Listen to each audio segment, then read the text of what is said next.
Hello students, welcome to our YouTube channel Badshah classes.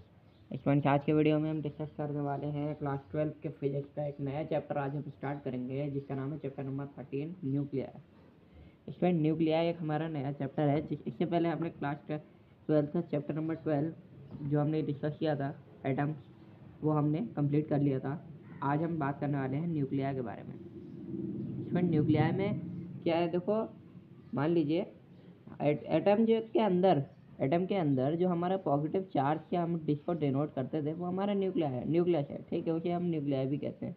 ठीक है friend, और दूसरी बात हमारी ये है कि एटम की जो रेडियस है, एटम की रेडियस जो है वो न्यूक्लियर के रेडियस से बड़ी है।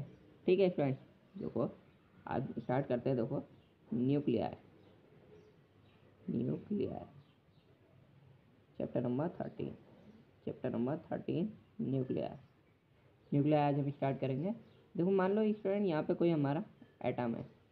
ठीक है, इसके बीच में सेंटर में यानी कि अंदर हमारे जो है न्यूक्लियस है।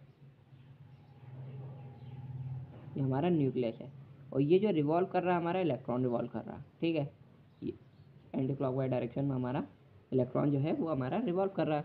ठीक है फ्रेंड्स, तो अब हम ये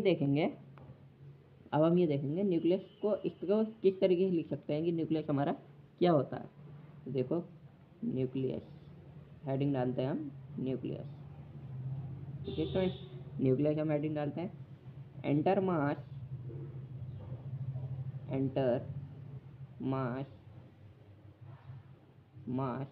एंड पॉजिटिव चार्ज। जो मास होगा और जो पॉजिटिव चार्ज होगा एटम का, किसका, एटम का, ऑफ एन एटम, किसका चार्ज, एटम का चार्ज और मास। ठीक है, इस कंसनट्रेट होगा हमारा, कंसनट्रेटेड होगा इनटू अ वेरी स्मॉल,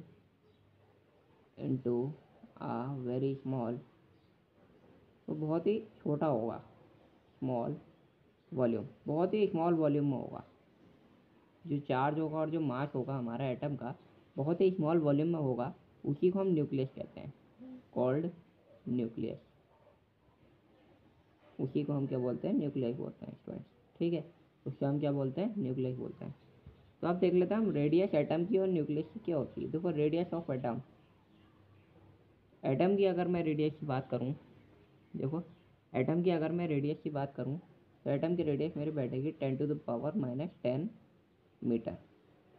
ठीक है, एटम की रेडियस की अगर मैं बात करूँ, ठीक है, आर ऑफ न्यूक्लियस यानी कि रेडियस ऑफ न्यूक्लियस की अगर मैं बात करूँ, मैंने क्या बताया कि न्यूक्लियस जो है वो बहुत ही छोटा हो, न्यूक्लियस की जो रेडियस होगी बहुत छोटी होगी एज कम्पेयर टू एटम की। ठीक है, एटम की रेडियस हमारी 10⁻⁻10 मीटर हो गई है। ठीक है, और रेडियस की अगर न्यूक्लियस की रेडियस की अगर मैं बात करूँ तो वो 10⁻⁻14 मीटर टू 10⁻⁻15 मीटर तक होगी। ठीक है स्टूडेंट्स, आगे हम स्टूडेंट डिस्कस करने वाले हैं न्यूक्लियर स्ट्रक्चर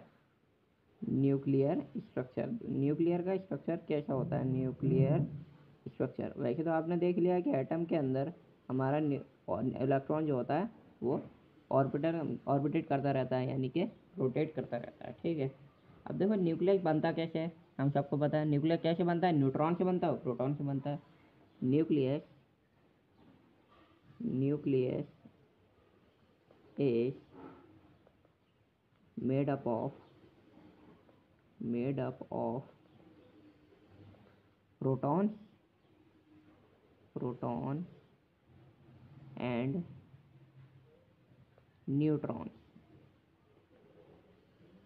स्टूडेंट, न्यूक्लियस हमारा कैसे बनता है, प्रोटॉन से बनता है और न्यूट्रॉन से बनता है। ठीक है स्टूडेंट्स, तो पहले हम डिस्कस कर लेते हैं प्रोटॉन हमारा क्या होता है। ठीक है, प्रोटॉन सब एक सब एटॉमिक पार्टिकल है। ठीक है, प्रोटॉन सब एटॉमिक। ठीक है, प्रोटॉन का चार्ज कितना होता है और कैसा होता है। चार्ज ऑफ प्रोटॉन, हमें पता है चार्ज प्रोटॉन पर पॉजिटिव होता है। ठीक है, कितना होता है, इस पर होता है 1.6 इंटू 10⁻⁻19, 1.6 इंटू 10⁻⁻19 कॉलम। ये तो हो गया हमारा चार्ज। मास ऑफ प्रोटॉन की अगर मैं बात करूँ तो प्रोटॉन का मास कितना बैठेगा, 1.672 बैठेगा, 1.672 इंटू 10⁻⁻27 kg, हमें पता है। ठीक है, स्टार्टिंग में ही हमने इलेक्ट्रिक चार्ज वाले चैप्टर में हमने डिस्कस कर ही लिया था। ठीक है, इक्वल टू में ये किसके बराबर होता है, 1 AMU के बराबर होता है, एटॉमिक मास यूनिट, और ये 1 U के बराबर होता है। ठीक है, 1 यूनिट।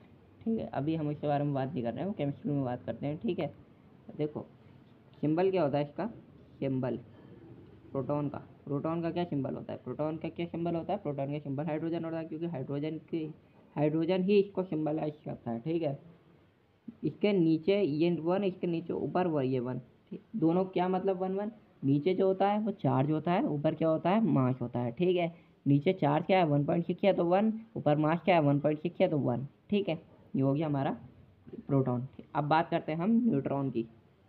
न्यूट्रॉन की मैं बात करूँ, न्यूट्रॉन की अगर मैं बात करूँ स्टूडेंट्स, न्यूट्रॉन की बात 1 मिनट अभी आपको क्लियर हो जाएगा, आपको क्लियर हो जाएगा। न्यूट्रॉन में देखो, अब न्यूट्रॉन का चार्ज कभी सुना है, कभी नहीं सुना होगा, हमें पता है न्यूट्रॉन का चार्ज क्या होता है, 0। कुछ नहीं हो तो क्या होगा, 0 ही तो होगा। ये न्यूट्रल होता है, इसीलिए तो न्यूट्रल होता है ये, न्यूट्रॉन हमारा न्यूट्रल होता है। ठीक है, इसका चार्ज हमारा 0 होता है। मास क्या होता है इसका, हमारा मास होता है हमारा 1.6724 1.674 1.674 इंटू 10⁻⁻27 kg। इन दोनों में डिफरेंस देखो, 1.672 है, यहाँ पे 1.674 है, यानी कि न्यूट्रॉन का चार्ज थोड़ा सा बड़ा होगा एज कम्पेयर टू प्रोटॉन। ठीक है स्टूडेंट्स, सिम्बलाइज, अब इसे हम कैसे सिम्बलाइज करते हैं, देखो सिम्बलाइज कैसे करते हैं इसे, सिंबल कौन से सिंबल से है, इसे हम एन से सिम्बलाइज करते हैं, किससे, एन से, स्मॉल एन से। नीचे वाला क्या होता है चार्ज, ऊपर वाला क्या होता है मास, तो नीचे वाला चार्ज क्या है 0 है, 0 कर दिया, ऊपर वाला मास क्या है 1 है, तो 1 कर दिया। ठीक है फ्रेंड्स, तो ओके, थैंक यू फ्रेंड्स, आज के लिए इतना ही। वीडियो पसंद आई तो लाइक करो, चैनल को सब्सक्राइब करो, मिलते हैं जल्दी नेक्स्ट वीडियो में।